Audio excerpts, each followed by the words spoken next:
Mraďoši, riaditeľ dáva balík cigariet, kto dojde ostrihať živý plod. Ja som volá, kedy strihal v Hollywoode pre Davida Copperfielda. Dobre, neujebávaj.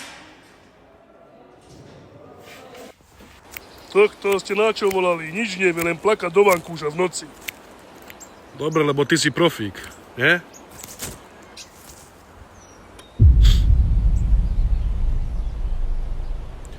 Ja som to tak nemyslel, prepáč. Sme v pohode? Predám ti moje vajco, ak chceš. Prosím. Čo si, kanibal? No a ty si uchylák, že?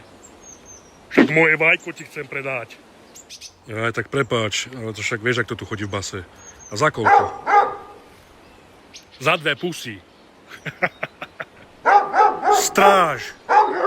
Chcem sa vrátiť do cele teraz. Drž zobák. Tohto treba zaučiť, lebo nevie, jak sa držia nožnice. Naučte ho to.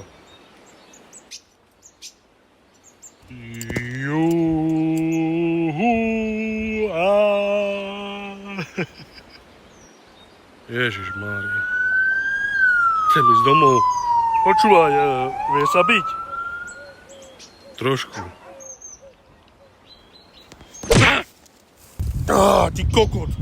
Čo robíš do piče? Little Stuart. Poď sem, poškrabaj mi vajca. Zase ja? Však Peťo mal dneska toto robiť. Ti. Dáš mi to vajco? Dám, poď sem. Ty vieš vlastne o tom, že ja som Mikyho Černáka bratranec? No ja sa ho pýtam, lebo môj oco sedí s ním v cele. Keď to není pravda, tak ťa znásilním a zobereme sa. Ty a ja sa zobereme. Dobre, klamem, prepáč. Prepáč.